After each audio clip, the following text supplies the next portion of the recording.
대학 논술시험은 개별 교과목에 대한 단편적 지식보다는 다양한 교과목에서 습득한 지식을 유기적으로 연계하는 통합적 사고 능력을 평가합니다.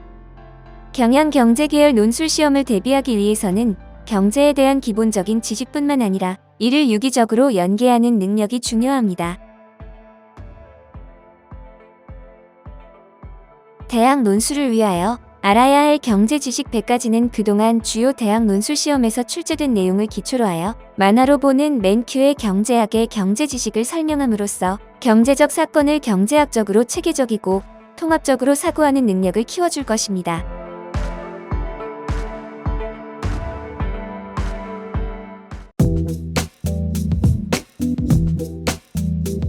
무상급식을 찬성하는 사람들은 부모의 가난으로 인해 자녀의 기본적인 권리가 침해받아서는 안 된다고 주장합니다.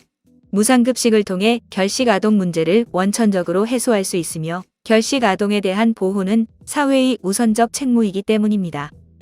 무상급식을 반대하는 사람들은 무상급식을 시행하면 학부모의 부담은 줄겠지만 그만큼 일반 국민들의 세금 부담은 늘어난다고 주장합니다. 납세자들의 심리적 저항과 사회적 갈등 조장까지 고려하면 사회적 후생 차원에서의 손해가 큽니다. 복지 정책에는 보편적 복지와 선별적 복지 두 가지가 있습니다. 국민 모두에게 복지 서비스를 제공하는 것이 보편적 복지이고 필요한 사람에게만 복지 서비스를 제공하는 것을 선택적 복지라고 합니다.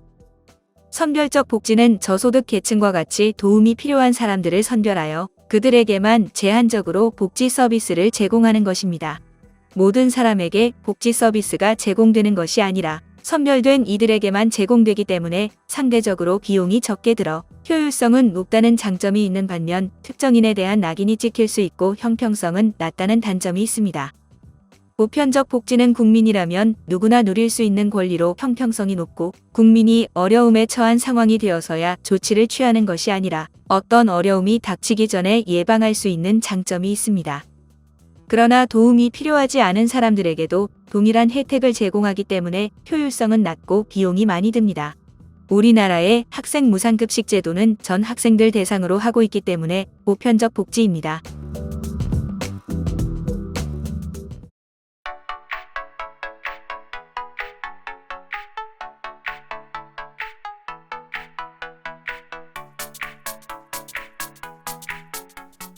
시험을 앞둔 어느 학생이 시간을 어떻게 배분할지 궁리하고 있습니다.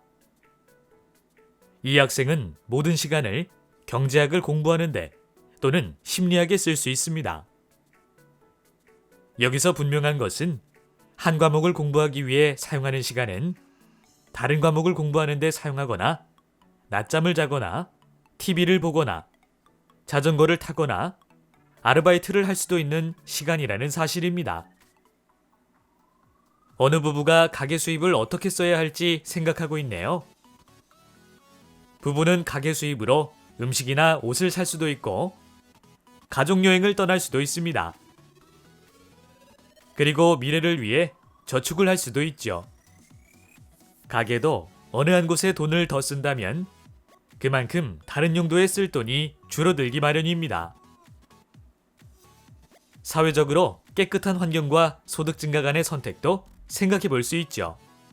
환경오염 방지를 위한 규제는 그만큼 생산 비용을 높입니다.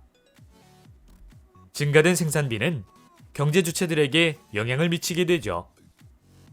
환경오염 방지를 위한 정부 규제는 깨끗한 환경과 건강을 가져다 주지만 기업주, 근로자, 그리고 소비자의 소득을 낮추는 대가를 치르게 합니다. 사회가 직면하는 또 다른 선택은 효율성과 형평성의 관계입니다.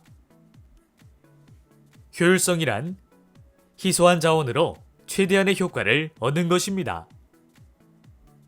형평성이란 경제 발전의 혜택을 사회 구성원들에게 균등하게 분배하는 것을 말하죠. 효율성이 파이의 크기를 나타내는 개념이라면 형평성은 파이를 나누는 방법에 관한 개념이죠. 효율성과 형평성은 한쪽을 추구하면 다른 쪽을 희생하지 않을 수 없는 상충관계에 있습니다. 사회복지제도, 실업보험제도, 누진소득제도와 같은 정책들이 바로 부자들에게 받아서 가난한 자들에게 분배하는 정책들입니다. 형평성을 위한 정부의 정책들은 열심히 일하는 데 대한 보상이 줄어들게 하므로 사람들은 덜 열심히 일하고 재화와 서비스의 생산도 줄어들게 됩니다. 파이를 균등하게 나누고자 할 때 파이는 작아지는 것이지요. 선택에는 대가가 따른다는 말이 어떤 선택이 옳은지를 말하는 것은 아닙니다. 즉, 경제학 공부를 심리학 공부를 위해 포기하라는 말은 아닙니다. 환경보호가 생활 수준을 낮춘다고 해서 환경보호를 하지 말자는 것도 아닙니다. 가난한 사람들을 도와주지 말자는 말은 더더욱 아니죠. 그러나 선택 간의 상충관계를 이해해야 현명한 선택을 내릴 수 있습니다. 잊지 맙시다. 공짜 점심은 없다는 것을.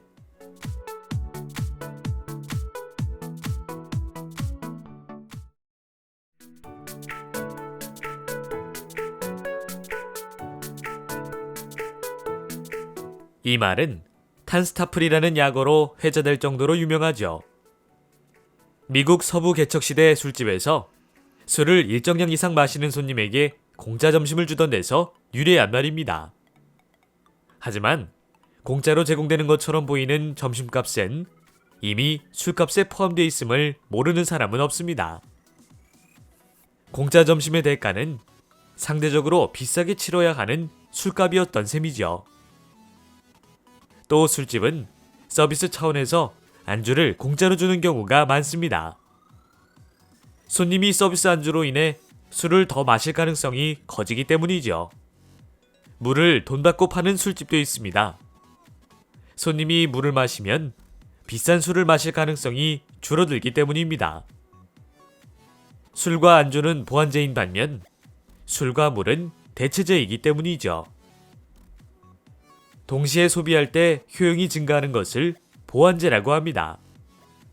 공짜 뒤에는 숨어있는 미끼가 있기 때문에 공짜로 무엇을 기대해서는 안 됩니다.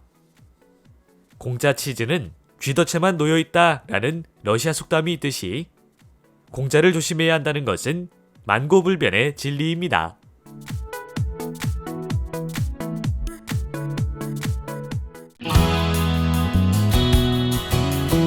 만화로 보는 맹크의 경제학 7권 세트. 1권 경제학의 10대 기본 원리. 2권 시장의 작동 원리. 3권 기업의 행동 원리. 4권 소득 분배의 기본 원리와 경제학의 새로운 분야. 5권 국민 경제의 기본 원리. 6권 화폐와 환율의 작동 원리. 7권 경기 변동과 경제 정책의 작동 원리. 만화로 보는 맹크의 경제학 6개 언어로 번역되어 세계로 수출. 한국을 넘어 세계인들이 경제학을 즐깁니다.